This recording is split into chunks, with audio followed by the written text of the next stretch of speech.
సచిన్ రాజ్ అత్యాధునిక world class physiotherapy treatment తో అన్ని రకాల నొప్పులకు శాశ్వత పరిష్కారం. తెలంగాణ ఎన్నికల ఫలితాలకు 2 రోజుల ముందు వచ్చి కాంగ్రెస్ పార్టీ తెలంగాణలో 64 నుంచి 67 స్థానాలు వస్తాయని చాలా గట్టిగా చెప్పారు. సీఎం కేసీఆర్ గారికి సీఎం యోగం అయిపోతుంది, రేవంత్ రెడ్డి సీఎం అవుతాడు అని చెప్పడం జరిగిందండి. మీరు మాత్రం ఎలా చెప్పారు అంత ఖచ్చితంగా? ఇక్కడ నేను చెప్పింది ఏం లేదండి, ఆ రోజు మీకు ఇంటర్వ్యూలో చెప్పాను, నా దగ్గర ఇది ఉందని. 2024లో ఏపీకి కాబోయే ముఖ్యమంత్రి ఎవరు? నాకైతే మళ్ళీ తిరిగి ముఖ్యమంత్రిగా. మీరు మామూలు మనిషే కదా, దివ్య దృష్టి ఏంది మీకు? ఇప్పుడు మీరు సిద్ధులా యోగులా? సిద్ధులు లేదు యోగులు లేదని నేను సంసారినే. ఇటు టికెట్ రాకపోతే అటు దూకడం, అటు రాకపోతే ఇటు దూకడం. వాస్తవంగా చెప్పాలంటే రాజకీయ నాయకులకి అన్నీ వదిలేశారు. ఏం వదిలేశారు? ప్రజాసేవ చేసే రాజకీయ నాయకులు ఎవరో లేరండి. నాగరాజు గారి పార్టీలో నాకు ఎమ్మెల్యే టికెట్ ఇస్తే నాగరాజు గారు మంచోడు, కాకపోతే తెల్లారే 35 మంది అసెంబ్లీ అభ్యర్థులను 3 పార్లమెంట్ అభ్యర్థులు ప్రకటించారు. వచ్చేది ఇదే, ఏది అధికార పక్షానికి 117, ప్రతిపక్షానికి 58. అంతే. అది ఎవరుంటారన్నది వాళ్ళ చేతుల్లోనే ఉంది. మీ భవిష్యత్తు గురించి మీకు ఎప్పుడైనా అనుకున్నారు? ఎలా ఉంది నా భవిష్యత్తు అనేది? Hello, welcome to Suman TV. నేను మీ నాగరాజ్ బైర్శెట్టిని. 2023 నవంబర్లో తెలంగాణలో జరిగిన అసెంబ్లీ ఎన్నికల్లో అప్పటి అధికార బీఆర్ఎస్ పార్టీ తిరిగి అధికారాన్ని కైవసం చేసుకోబోతోందని మెజార్టీ ఆస్ట్రాలజీ, అంటే రాజకీయ జ్యోతిష్య పండితుల్లో మెజార్టీ సభ్యులందరూ కూడా బీఆర్ఎస్ వైపే మొగ్గు చూపారు. అయితే అందులో కొంతమంది, ఒకరిద్దరు మాత్రము లేదు, కాంగ్రెస్ పార్టీయే అధికారంలోకి రాబోతుంది, ఈసారి కాంగ్రెస్ పార్టీ అధికారాన్ని కైవసం చేసుకోబోతోందని కొంతమంది ఒకరిద్దరు చెప్పారు. ఆ ఒకరిద్దరిలో కూడా ముఖ్యమైన వారు ఏపీకి చెందిన జ్యోతిష్య శాస్త్ర పండితులు చిలుకూరు ఉదయ్ భాస్కర్ గారు. ఆయన ఒకటి చెప్పారన్నమాట, ఇక 2 రోజుల్లో ఫలితాలు వెలువడనుండగా తన జ్యోతిష్య శాస్త్రం అంటే మంత్రదాన్ని ప్రయోగించి ఒక అంశం చెప్పారు. కాంగ్రెస్ పార్టీకి 64 నుంచి 67 స్థానాలు రాబోతున్నాయని చాలా ఖచ్చితంగా చెప్పారు. అంటే ఆయన చెప్పిన మేరకు 64 స్థానాలు వచ్చాయి. అయితే ఎవరైతే బీఆర్ఎస్ అధికారంలోకి వస్తారు, ఎవరైతే మెజార్టీ జ్యోతిష్య శాస్త్ర పండితులు చెప్పారో, ఫలితాల తర్వాత వాళ్ళందరూ కూడా కంగు తినడము, సోషల్ మీడియాలో ట్రోల్ కావడము, నవ్వుల పాలు కావడం జరిగింది. వాళ్ళంతా ఇప్పుడు సైలెంట్ అయిపోయారు, ఏమి చెప్పడము వీలు కావడం లేదు. అయితే ఏదైతే తెలంగాణలో కాంగ్రెస్ పార్టీకి 64 నుంచి 67 స్థానాలు వస్తాయని గట్టిగా చెప్పిన చిలుకూరు ఉదయ్ భాస్కర్ గారు మాత్రము ఈసారి మళ్ళా తెర మీదకి వచ్చారు. ఈసారి ఏపీలో ఏం జరగబోతోంది, ఇప్పటివరకు అధికార వైఎస్ఆర్ కాంగ్రెస్ పార్టీ తొలి విడతగా విడుదల చేసిన ఎమ్మెల్యే జాబితా 35 మందిలో ఎంతమంది గెలవబోతున్నారు, వాళ్ళ మెజార్టీలు ఏంటి అనేది కూడా ఖచ్చితంగా చెప్తానంటున్నారు. చూద్దాం మరి ఆయన చెప్పినది తూచా తప్పకుండా జరుగుతుందా, ఆయన ఏపీ ఎన్నికల ఫలితాల తర్వాత ట్రోలింగ్కి గురవుతారా, దానికి సిద్ధంగా ఉన్నారా, ట్రోలింగ్కి గురి కావడానికి కూడా సిద్ధంగా ఉన్నారా అన్నది కూడా ఇంటర్వ్యూలో తెలుసుకుంటాం. నమస్తే గురుగారు. నమస్తే అండి. బాగున్నారా? బాగానే. అంటే తెలంగాణ ఎన్నికల ఫలితాలకు 2 రోజుల ముందు వచ్చి కాంగ్రెస్ పార్టీ తెలంగాణలో 64 నుంచి 67 స్థానాలు వస్తాయని చాలా గట్టిగా చెప్పారు. అవును. అసలు ఊహించి చెప్పారా? నిజంగా మీ మంత్రదండం చెప్పిందంట? నేను ఇక్కడ ఊహించింది ఏం లేదండి. మిమ్మల్ని భగవంతుడు నాకు బుద్ధి పుట్టించి అడిగిచ్చాడు, నాకు అవకాశం ఇస్తారని, తప్పకుండా అని చెప్పి మీరు అవకాశం ఇచ్చారు మీ ఛానల్లో చెప్పడానికి. ఇదే టైంలో కూర్చుని రేపు సాయంకాలానికి సీఎం కేసీఆర్ గారికి సీఎం యోగం అయిపోతుంది, 9వ తారీఖుకి రేవంత్ రెడ్డి సీఎం అవుతాడు అని చెప్పడం జరిగిందండి. ఇదే మన ఛానల్లో. సో అదే జరిగింది. ఇదే విషయం నేను పొంగులేటి శ్రీనివాసరెడ్డి గారికి, ఆయన పార్టీలో జాయిన్ అయిన 1 నెల సుమారుగా అటు ఇటుగా 63 సీట్లతో కాంగ్రెస్ పార్టీ తెలంగాణలో అధికారంలోకి వస్తుంది. మీకు పాత ఇంటర్వ్యూలో కూడా చెప్పాను ఆయన గురించి. మా తాతగారు నాకు జ్యోతిష్యం చెప్పారు, మీ జాతకం ఇదే జరుగుద్ది, ఆయన మనవడుగా నేను చెప్పే జ్యోతిష్యం రేపు తెలంగాణలో ఇదే జరుగుద్ది, సత్యం సత్యం అని 3 సార్లు WhatsApp text message plus WhatsApp కూడా చేశాను. మీకు ఒకవేళ సందేహం ఉంటే మీరు నేను శ్రీనివాసరెడ్డి గారిని కలుద్దాం, మనకి బాగా ఆప్తులే, వాళ్ళ మిస్సెస్ మా ఇంటి వెనక మళ్ళీ మీరు నేను తప్పకుండా వెళ్ళి కలిసి మనం చూద్దాం. ఏపీ ఎన్నికల ఫలితాల తర్వాత చూద్దాం చెప్పబోతున్నారు. ఓకేనా? చాలా అంటే మెజారిటీ జ్యోతిష శాస్త్ర పండితులు ఎంతో మంది పేరుగాంచిన ఆహా ఓహో అనే జ్యోతిష శాస్త్ర పండితులు కంగు తిన్నారన్నమాట ఫలితాల తర్వాత, తెలంగాణ ఫలితాల తర్వాత. మీరు మాత్రం ఎలా చెప్పారు అంత ఖచ్చితంగా? ఇక్కడ నేను చెప్పింది ఏమి లేదండి, ఆ రోజు మీకు ఇంటర్వ్యూలో చెప్పాను, నా దగ్గర ఇది ఉందని. ఏదుందని? అదే మంత్రదండం ఉందంటే చూపిండి, నాకు లైవ్లో చూపించాలన్నారు. సో ఆ రోజు అనివార్య కారణాల వల్ల అది తేలేదు కాబట్టి చూపిలేదు. లేకపోతే ఆ రోజే జాతకాలు లేవు నా దగ్గర, కేసీఆర్ గారిది, రేవంత్ రెడ్డి గారిది. ఆ రోజు ఈ మంత్రదండంతో అదే చెప్పగలిగేవాడిని. సో అది మనం ఆ రోజు మిస్ అయ్యాం. ఇవాళ అయితే మళ్ళీ మీకు లైవ్ లో చూపిస్తా తెచ్చాను. మాంత్రికుడి చేతిలో మామూలుగా ఎముక ఉంటుంది, పురత కూడా ఎముక, మీతో మాత్రం మంత్రదండం ఉందన్నమాట. ఇది సైన్స్. లైక్ మంత్రదండం అనేది సైన్స్ అండి. నేను క్షుద్ర మాంత్రికుడిని కాదు, నా దగ్గర ఎముకలు లేవు. ఇది ఓన్లీ సైన్స్. ఇందులో వాడే పదార్థాలు ఏమన్నా చెప్పమన్నా నేను పర్సనల్ గా చెప్తా మీకు, కానీ బహిరంగంగా మాత్రం చెప్పకూడదు. దీన్ని దుర్వినియోగం చేయకూడదు, చెప్పకూడదు.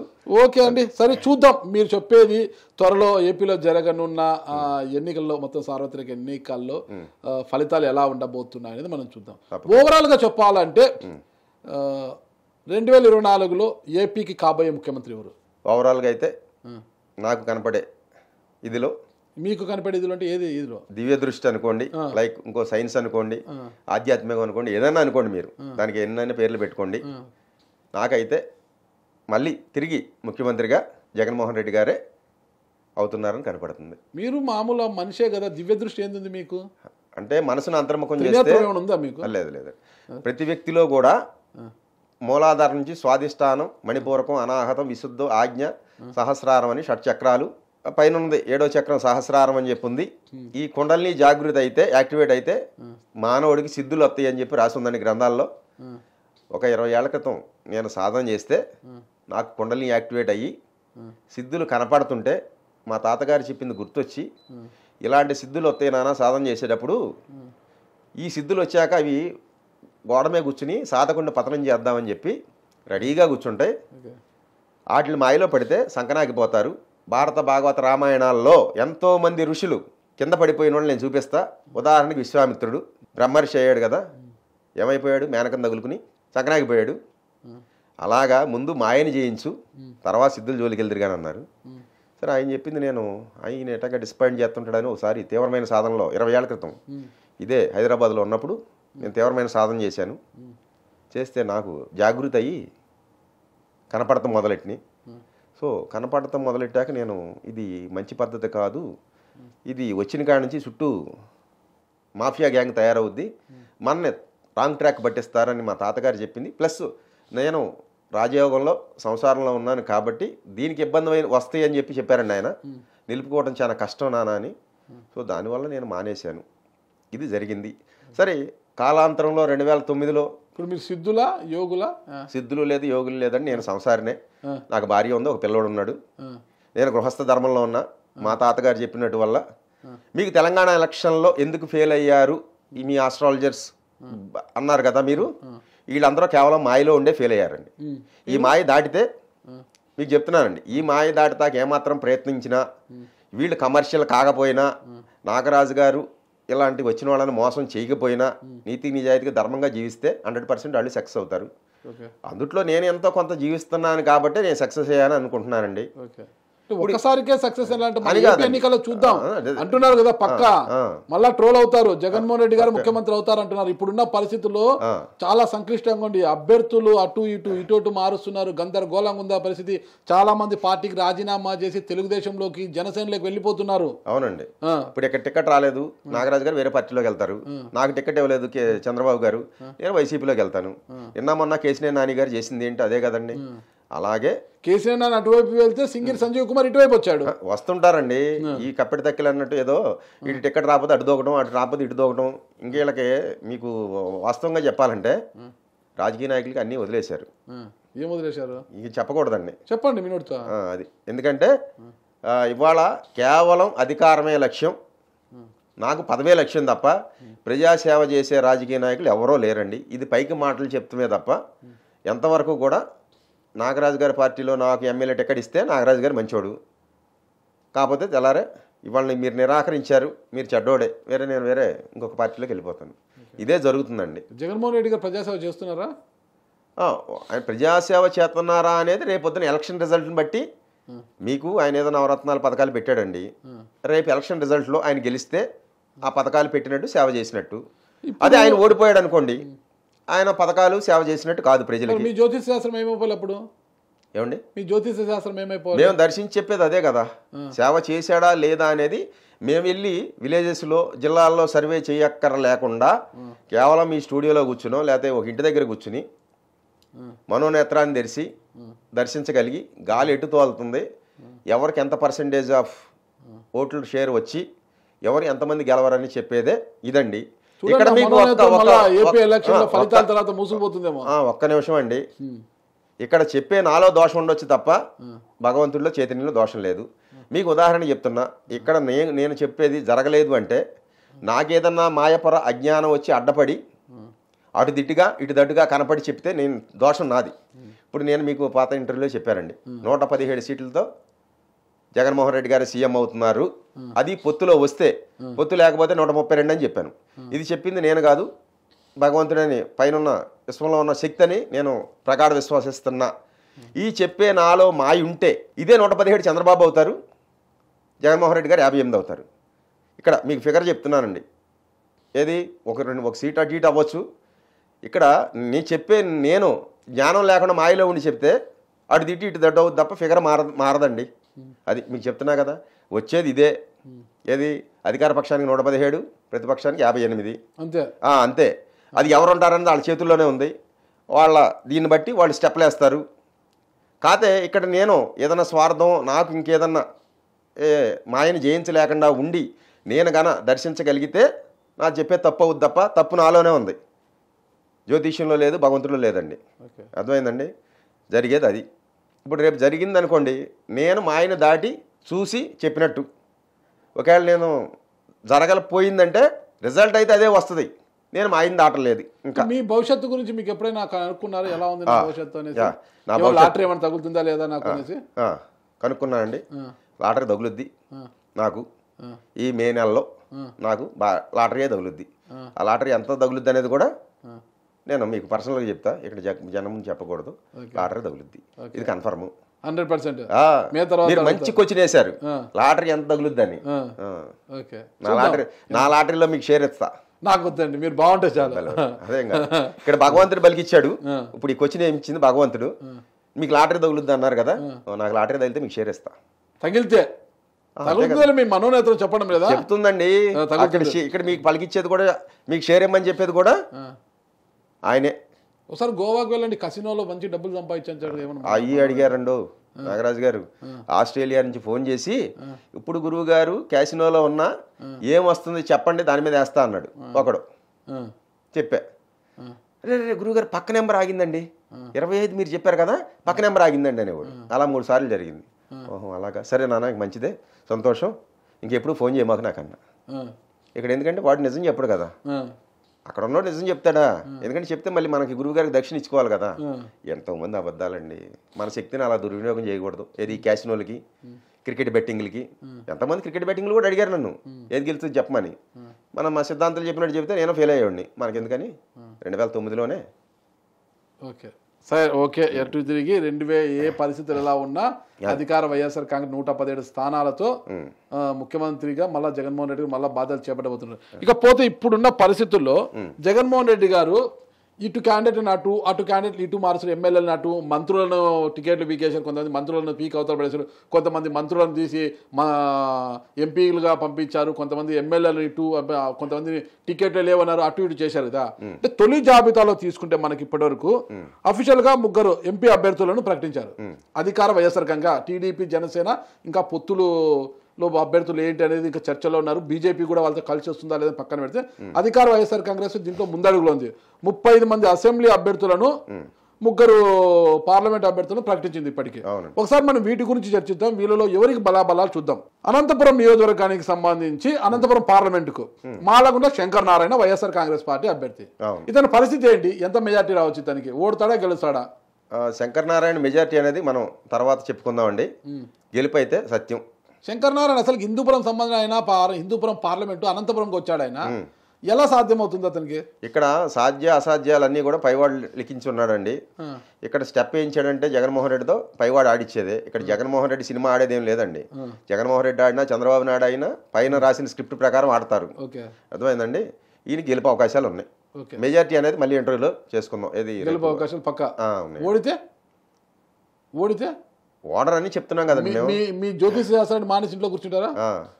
అలాగే అండి. మీరు కూర్చోబెడతానండి, మేము ఎందుకు కూర్చోం? ఓకే, మంచిగా. రైట్. ఓకే. హిందూపురం పార్లమెంట్ కు జలదారి శాంత, జే శాంత, ఈమె వైఎస్ఆర్ కాంగ్రెస్ పార్టీ అభ్యర్థి. ఇవన్నీ కూడా వైఎస్ఆర్ కాంగ్రెస్ పార్టీ నుంచి అడుగుతున్నాను. హిందూపురం నుంచి శాంత గారు పోటీ చేయబోతుంది. జలదారి శాంత అంటే బళ్ళారి మాజీ మంత్రి కట్టా శ్రీరాముల సోదరి. మరి ఈమె పరిస్థితి ఏంటి? ఏమో గెలుస్తుంది.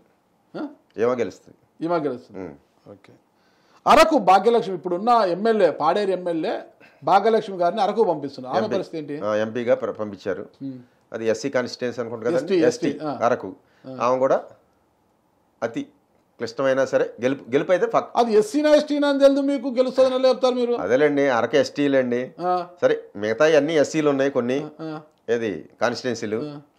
సరే, ఇక్కడ క్యాస్ట్ల గురించి మనకి దాని గురించి వద్దుగానండి. ఎవరైనా మానవులే. జనాభా ప్రాతిపదికన క్యాస్ట్ అనేది డిక్లేర్ చేసి ఎంపీ సీట్లు ఇస్తున్నారు రిజర్వేషన్ కోటాలో. సరే, ఎవరైతే ఏముందండి, భాగ్యలక్ష్మి గారు అయితే గెలుస్తారు. ఓకే. ఇక ఎంపీల పక్కన పెట్టేసి ఎమ్మెల్యేల జాబితా ఇది. నంబర్ 1 గాజువాక, అంటే విశాఖ జిల్లా గాజువాక, అంటే ఉమ్మడి విశాఖ జిల్లా గాజువాక, వరికూటి రామచంద్రరావు. ఇప్పుడున్న సిట్టింగ్ ఎమ్మెల్యేని పక్కన పెట్టి, ఓకేనా, వరికూటి రామచంద్రరావుని ఇన్ఛార్జిగా ఇచ్చారు. ఆయన ఎమ్మెల్యే అభ్యర్థి అయితే గెలుస్తాడా ఓడతాడా? గెలుస్తాడండి. ఎలా చెప్తారు? అతి స్వల్ప మెజారిటీ. మంత్రదండం చెప్పిందా? ఇది చెప్పింది అండి. ఇక్కడ నేను మంత్రదండం చెప్పింది. ఇక్కడ బలికేదంతా కూడా నా సొంత కవిత్వం వెళ్ళలేదండి. చూడండి.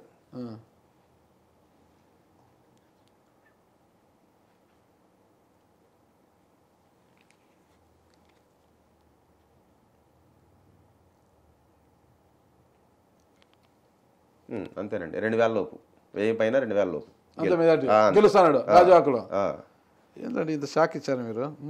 రేపల్లె గణేష్, ఆయన పరిస్థితి ఏంటి? మంత్రదండాన్ని అడగాల్సిందేనా?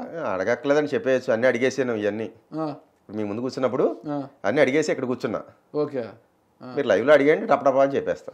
మరి రేపల్లె గణేష్ పరిస్థితి ఏంటి? ఇప్పుడు నేను ఇక్కడ చెప్పేదాన్ని మంత్రదండమేనండి. ఇక్కడ సొంత కవిత్వం ఏమీ లేదు. ఇవన్నీ వైఎస్ఆర్ కాంగ్రెస్ పార్టీ జాబితానే మీ మంత్రదండ ద్వారా చెప్పే. ఓకే. రేపల్లె గణేష్ పరిస్థితి ఏంటి? ఒక 500 నుంచి 800 ఓట్లతో బయటపడచ్చు అంతే. లేకపోతే పోయినా పోవచ్చు.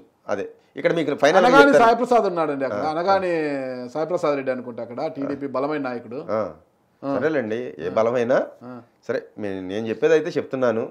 ఈ ఆ టైప్ ఎవరన్నా ఉండండి. ఫైనల్ గా మళ్ళీ క్యాండిడేట్లు, ఇప్పుడున్న క్యాండిడేట్లు ఉండొచ్చు, మారొచ్చు. రేపు డిక్లేర్ అయ్యాక, నామినేషన్ విత్డ్రా అయ్యాక అటేపు ఎవరు ఇటేపు ఎవరు బలాబలాలు ఏంటని మళ్ళీ ఒక వీడియోలో మనం అన్ని చెప్పేసి ఇప్పుడైతే ఇతనైతే గెలుస్తాడంటారు. ఓకే. మంగళగిరి గంజి చిరంజీవి గారు 5500 ఓట్లతో గెలుస్తారు. ఆడ నిలబడిపోయింది లోకేష్ గారు అండి. మళ్ళా లోకేష్ గారు ఓడిపోతారు, పాదయాత్ర చేశారు. లోకేష్ గారు అక్కడ నిలబడతారో వేరే చోట నిలబడవచ్చు, కానీ గెలిచేదైతే చిరంజీవి గారు. Okay, right. అద్దంకి హనుమిరెడ్డి గారు కూడా 5000 ఓట్లు వరకు సాధిస్తారు. ఓకే. గుంటూరు వెస్ట్ విడుదల రజనీ, ఆమె కష్టం అండి. కష్టమా? విడుదల రజనీ కష్టం. ఆడ మద్దాలి గిరి గారిని పాపం పక్కన పెట్టి ఆయన వైఎస్ఆర్ కాంగ్రెస్ పార్టీని నమ్ముకొని టీడీపీలో గెలిచి ఆయన ఇక్కడికి వచ్చాడు. ఆయన చీటి చించేశారు వీళ్ళు. పాపం ఆయనకు అన్యాయం చేసింది ఈ పార్టీ, వైఎస్ఆర్ కాంగ్రెస్ పార్టీ. మరి అక్కడ తెచ్చి విడుదల రజనీ గారు అక్కడిని అకామిడేట్ చేశారు. ఆమె కష్టం అంటారు అయితే? కష్టం. Okay, right. విడుదల రజనీ గారు కష్టము. చిలకలూరుపేట మల్లెల రాజేష్ నాయుడు, ఈయన కూడా అతి స్వల్ప మెజారిటీ, 1000 లోపుతో బయటపడచ్చు. ఓకే. విడుదల రజనీ గారు పెంట చేశారనే కదా ఇక్కడ తెచ్చి పెట్టారు. మరి ఎలా ఇతనికి ఆదరిస్తారు ప్రజలు? క్యాండిడేట్ మార్చారు కాబట్టి, అది కూడా అత్యల్ప మెజారిటీతో అటు కూటమి పోటీతో వస్తుంది కాబట్టి బయటపడే అవకాశాలు ఉన్నాయి. Okay, right. సంతనూతలపాడు మేరుగు నాగార్జున గారు గెలుస్తారని ఒక 4000 ఓట్ల మెజారిటీ. ఇంతవరకు అయితే టీఎస్ సుధాకర్ గారు ఈయనకు బాధ్యతలు ఇవ్వలేదు, నియోజకవర్గంలో ఎవరు సహకరించడం లేదు, క్యాడర్ మొత్తము మాకు జగన్మోహన్ రెడ్డి గారు కాదు సీనన్న చెప్తేనే మేము పని చేస్తాం ఇక్కడ అంటున్నారు. ఆయన నాకేం సంబంధం అంటున్నారు ఒంగోలు ఎమ్మెల్యే బాలినేని శ్రీనివాసరెడ్డి గారు. ఇంకా ఆయన వరకు ఏంది, ఆయన వేమూరులో ఆయన చేసిన కథ కమామిషి అందరికి తెలిసినదే. అక్కడ ఆయన కష్టమని ఆయనకి ఇక్కడ పంపిస్తుంటే ఇలా గెలుస్తారు ఆయన. అదేనండి, ఎన్నైనా చేయొచ్చండి. ఇప్పుడు చేయబట్టే కదా మా చింతలపూడి కాన్స్టిట్యున్సీ ఎమ్మెల్యే ఉన్నాడు, ఎవరు ఐఆర్ఎస్ ఉన్నమట్ల ఎలీజా, పీకి పక్కన దొబ్బారండి. ఆయన చేసిన రాజకీయ ఇది వైసీపీలోనే 2 బ్యాచ్లుగా చేసి నడిచిందండి రాజకీయం, అందుకే పక్కన పెట్టారు. రైట్. అయితే మేరుగు నాగార్జున గెలుస్తారంటున్నారు. తాడికోట మేకతోటి సుచరిత ఆమె ఒక 2000 ఓట్లతో బయటపడొచ్చండి. ఓకే, సరే, ఆమెకు అనుకూలము. వేమూరు వరికూటి అశోక్ కష్టం అండి. కష్టము ఎందుకు? అలా మేరుగు నాగార్జున గారు చేసిన పని ఏం చేశారు? కష్టం. ఓకే, అది కష్టం అంటే కష్టమేనండి. ఓకే, అవుతుందంటేనే డౌట్, కానీ మీకు ఇష్టం లేదు కాబట్టి కష్టము. అదేం లేదండి, ఇక్కడ నా ఇష్టం నా ఇష్టాలతో సంబంధం లేదు. అసలు ఆయన ఎవరో కూడా నాకు తెలియదు. నేను చెప్పే జ్యోతిష్యం, భవిష్యత్తు, తెలంగాణ 63 ఏడు చెప్పాం, అదే చెప్తున్నాను తప్ప ఇక్కడ రిజల్ట్ మెజార్టీలు కూడా ఇస్తున్నాం. సరే, తెలంగాణలో కూడా ఇచ్చాము, అవి గాలి తోలి మనం ఇచ్చిన దానికి 4 times ఎక్స్ట్రా వచ్చిందండి. ఖమ్మంలో పొంగులేటి గారికి 13,500 అని ఇచ్చాను, అది 52,000 వెళ్ళింది. 4-13 4 times పెరిగింది. అయితే గెలుస్తారు, పెరిగింది అంటే గెలుస్తారు, ఎంత ఓట్ల మెజార్టీతో గెలవచ్చు అని ఇచ్చామండి. అందరూ కూడా మట్టా రాగమయ్యి గెలవదన్నారు, మనం అక్కడే చెప్పామండి ఆమె గెలుస్తుందని, ఆమె గెలిచిందండి. ఓకే, ఇక్కడ కొండేపి ఆదిమూలం సురేష్, ప్రస్తుత పురపాలక శాఖ మంత్రి ఆదిమూలం సురేష్ గారు ఉన్నారు. కొండేపి కష్టం ఎందుకు? ఆయన మంత్రి బాగానే ఉన్నాడు, మంచి వ్యక్తి, మంత్రి అవ్వచ్చండి, మనకైతే కష్టం కనపడుతుంది. ఓకే, పత్తిపాడు గుంటూరు జిల్లా బాలసాని కిరణ్ కుమార్ అయినా కష్టం అంతే. విజయవాడ వెస్ట్ షేక్ ఆసిఫ్ గెలుస్తారండి. గెలుస్తారా? విజయవాడ సెంట్రల్ వెల్లంపల్లి శ్రీనివాసరావు కష్టం ఎందుకు? అంతేనండి, జాతకమా? అంతే, భవిష్యత్ దర్శిని. ప్రజలకు ఓట్లు వేసేది జాతకమా? ప్రజలు ఓట్లు వేస్తారా? అదే కదండి, ప్రజలు నిర్ణయించేది నేను చెప్తున్నా జాతక రూపంలో. రైట్. పాడేరు విశ్వేశ్వరరాజు ఆయన కష్టమేనండి, కష్టమే. అరకు గొట్టేటి మాధవి ఆమె గెలుస్తుందండి. ఇప్పుడు ఎంపీగా ఉన్నారు ఆమె. ఒక 3,000 పైన మెజార్టీతో, 3,000 పైన ఎంత అయినా రావచ్చు గాలి తోలితే. కళ్యాణ్ దుర్గం తలాలి రంగయ్య ఆయన తీసుకొచ్చి ఇక్కడ పెట్టారు కదండి కళ్యాణ్ దుర్గం. అయినా కాపు రామచంద్రారెడ్డి నేను అక్కడ వేస్తాను అంటున్నాడు కదా, అయినా సరే ఒక 7,000 మెజార్టీతో తలారి రంగయ్య గెలుస్తారండి. అసలు మీరు చెప్తుంది నాకు అర్థం కాదు. ఆ జిల్లా వాసి నేను తలారి రంగయ్య గారు ఎంపీగా మంచి సక్సెస్ సాధించారు, ఇక్కడ ఎమ్మెల్యేగా వచ్చారు. ఆయనకు ఆపోజిట్ వచ్చి టీడీపీలో అమ్మిలేని సురేంద్రబాబు అనేసి కోట్లకు పడగలెత్తిన ఆయన నోట్ల సంచులతో వస్తాడు. ఆయన కళ్యాణ్ దుర్గానికి నోట్ల సంచులు తీసుకొచ్చి ఆయన నోట్లో పరుస్తాడు. ఆయన రంగయ్య నోట్లు పరచరు, రంగయ్య నోటి మాటలు మాత్రమే. నోటి మాటలు ఉండవు రంగయ్య దగ్గర, నోటి మాటలు ఉండవు, నోటి మాటలే ఉంటాయండి. అంతే, నోటి మాటలు ఉండవు రంగయ్య గారి దగ్గర. ఓన్లీ నోటు మాటలు ఉండవు, నోటి మాటలు మాత్రమే ఉంటాయి రంగయ్య గారి దగ్గర. మళ్ళీ ఎలా గెలుస్తాడు? బాగా చెప్పారు. ఇక్కడ రంగయ్యని చూసి ఓటేయరండి, జగన్మోహన్ రెడ్డి చూసి. అంతే, అర్థమైందండి. రంగయ్య జాతకము పవరా జగన్ గారి జాతకం? జగన్ గారి జాతకం వల్లే రంగయ్య గెలవడం తప్ప ఇక్కడ రంగయ్య జాతకం. రైట్. పెనుకొండ ఉషాశ్రీ చరణ్ కష్టం అండి. కష్టం అంటారా? కొద్ది కూడా ఇష్టం లేదు? లేదు, కష్టమే. ఓకే.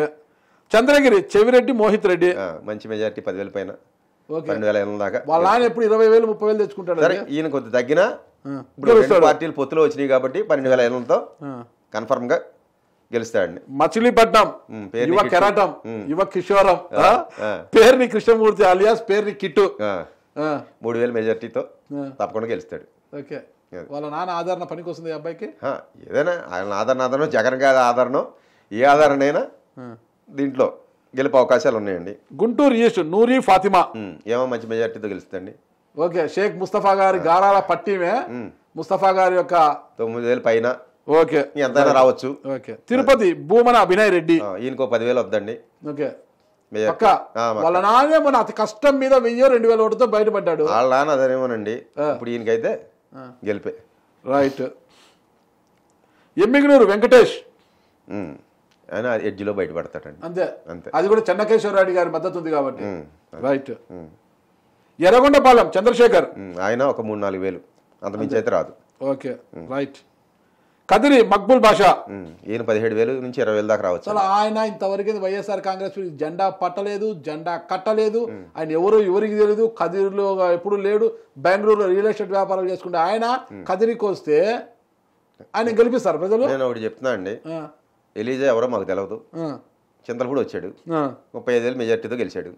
చింతలపూడి చరిత్రలో 35,000 మెజార్టీతో గెలిచింది విద్యాధర గారు ఒక్కడే. తర్వాత ఎప్పుడు గెలిచిన విద్యాధర గారు 1,500, ఇంకెవరు గెలిచినా 1,500తోనే గెలిచారండి. కానీ ఎందుకు గెలిచాడంటే 15,000తో 35,000తో గాలి. ఇప్పుడు ఈయన కూడా గాలి తోలొచ్చు. చూద్దాం. వైసీపీకి గాలి లేదంటున్నారు, ఫ్యాన్ స్పీడ్ తగ్గింది అంటున్నారు. తగ్గిందండి, 5లో పెట్టినా 1 స్పీడ్ తో తిరుగుతుంది అంటున్నారు. టీడీపీ వాళ్ళేమో గాలి అంటున్నారు. కాదు, ఇప్పుడు ఇక్కడ టైట్ గా గాలి తగ్గబట్టే అంతా 1000, 500, 2000 మెజార్టీలు కనపడుతుందండి. Okay right. పోలవరం తెల్లం రాజ్యలక్ష్మి భర్తకి వ్యతిరేకత ఉందనే కదండి మార్చేసింది. ఏమో కూడా ఎడ్జిలో బయటపడద్దండి.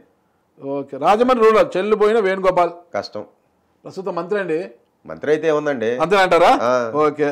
రాజమండ్రి సిటీ మార్గాని భరత్ ఎంపీ గారిని తీసుకెళ్ళి రాజమండ్రి సిటీ పెట్టాడు. యంగ్ అండ్ డైనమిక్ ఎడ్జిలో బయటపడతాడు. 3000 సినీ గ్లామర్ ఏదో ఒకటి అదండి. ఓకే.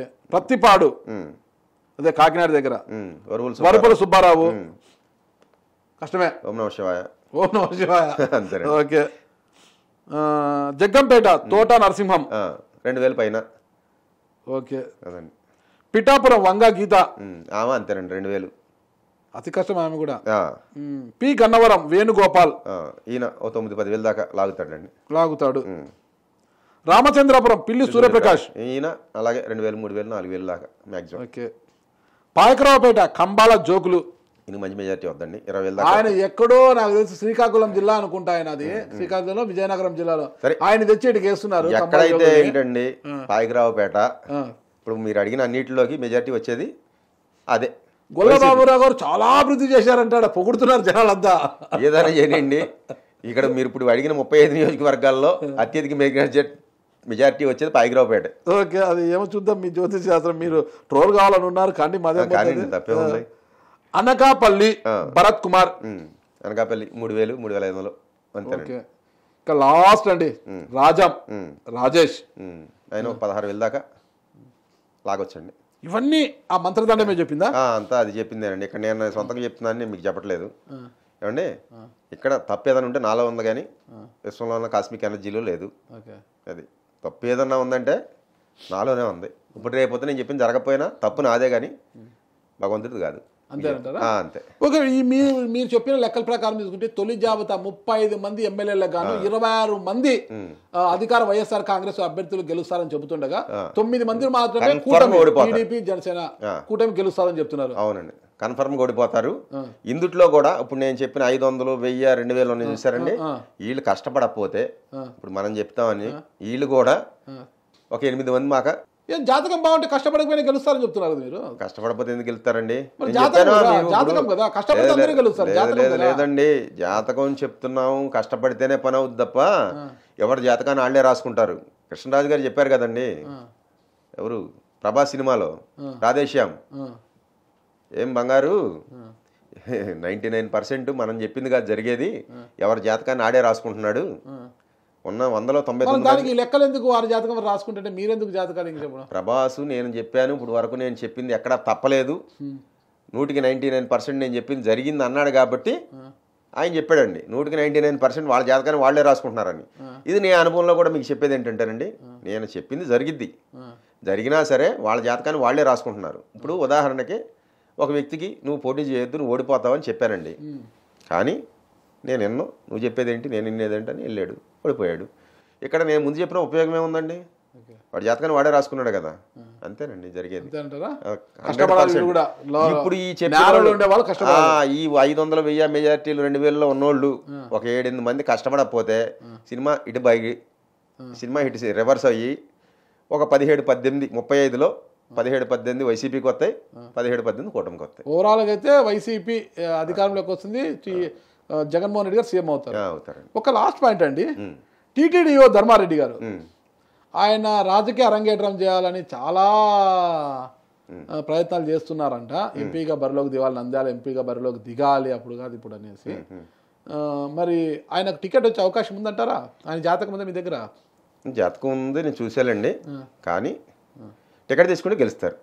టికెట్ తెచ్చుకుంటే గెలుస్తారు. టికెట్ తెచ్చుకోవడం అనేది ఆయన చేతిలోనూ జగన్మోహన్ రెడ్డి గారి చేతిలో ఉంది. వస్తుందా రాదా నేనేం చెప్పగలనండి.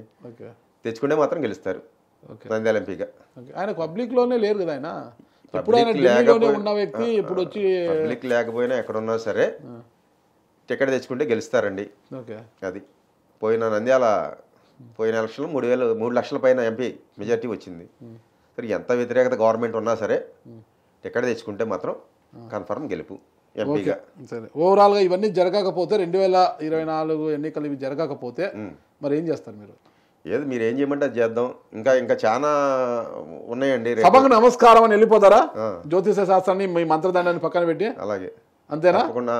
ఓకే, ఇదే మాట. ఈ వేణుస్వామి, ఆ జీవీఎల్ఎన్, ఇంకెవరో మన తణుకు దగ్గర ఉన్న ఆయన ఒక స్వామి, ఇంకా మొన్న ఒక 6-7 మందిని ట్రోల్ చేశారు కదండి, అందులో నన్ను కూడా యాడ్ చేయండి. అంతేనా? ఇప్పుడు వీళ్ళు కూడా అదే చెప్తున్నారు, జీవీఎల్ఎన్ 107 సీట్లతో వస్తాడని. నేను 117 చెప్పాను. కళానిధి రాంబాబు 105 నుంచి 110 సీట్లతో గెలుస్తాడు జగన్ అని చెప్పాడండి. వేణుస్వామి అయితే అసలు జగన్మోహన్ రెడ్డి 2024 కాదు 29 కూడా ఆయనే అని చెప్పాడండి. ఇప్పుడు నేను కూడా చెప్పొచ్చు. ఇప్పుడు ఇక్కడ చెప్పినట్టే మా జ్యోతిష్యులందరూ కూడా అక్కడ కూడా అదే చెప్తున్నారు, ఏది జగనే అని. అందులో నేను ఒకడిని. ఇక్కడైతే వేరే వ్యతిరేకంగా చెప్పా, కానీ అక్కడ చెప్పే బ్యాచ్లో నేను కూడా ఉన్నానండి, ఆ గుంపులో గోవిందం లాగా. సరే, అందరూ తలాకు తోచినంతగా చెప్తున్నారు. మనమైతే 117 అని చెప్పామండి. మీ ఇంటర్వ్యూయే, మీ ముందే కూర్చుని చెప్పానండి. మళ్ళీ ఒకసారి చెప్తున్నారు, చూద్దాం ఫైనల్ గా ఏం జరుగుతుంది. ఇప్పుడు రేపొద్దున జరగకపోతే వాళ్ళతో పాటు ట్రోల్ అయ్యే బాధితుల్లో నేను కూడా చేరతాను. చూద్దాం. మరి ఇంత ఖచ్చితంగా చెప్తున్నారు, అంతే. ట్రోల్ కావడానికి సిద్ధంగా ఉన్నారట. మరి మన ఉదయ్ భాస్కర్ గారు, చిలుకూరు ఉదయ్ భాస్కర్ గారు చెప్పిన మేరకు ఎంతవరకు సక్సెస్ సాధిస్తారు ఏంటన్నది చూడాలి, తెలుసుకోవాలంటే. ఇంకా మిగిలింది 35 మంది వచ్చింది, 175 మంది, 35 మంది అంటే ఇంకా 140 మంది జాబితా రావాలి. ఆ 140 మంది జాబితా వచ్చిన తర్వాత ఎవరి పరిస్థితి ఏంది, ఎట్లా ఉంది అనేది మళ్ళీ మనం తెలుసుకోవాలి. మళ్ళొకసారి ఇంటర్వ్యూలో మరిన్ని వివరాలు మనం తెలుసుకుంటాం. అయితే ఓవరాల్గా ఎవరు వచ్చినా జగన్మోహన్ రెడ్డి సీఎం అవుతారు అన్నారు కదా అయినా, కాకపోతే ఏంటి పరిస్థితి అన్నది ఆ రోజు మనం ఆలోచిద్దాము. ఆయన ఏ నిర్ణయం తీసుకుంటారో ఆలోచిద్దాం. ఓకేనా? అంతవరకు వేచి ఉండండి. అయితే ఇంకా 2-3 జాబితాలు వచ్చేటి ఉన్నాయి. అధికార వైఎస్ఆర్ కాంగ్రెస్ పార్టీ, ప్రతిపక్ష పార్టీ కూడా వచ్చిన తర్వాత ఇదే చిలుకూరు ఉదయ్ భాస్కర్ గారితో ఎవరి బలాబలాలు ఎలా ఉన్నాయో కూడా తెలుసుకునే ప్రయత్నం చేద్దాం. అంతవరకు వేచి ఉండండి. థ్యాంక్ యూ అండి.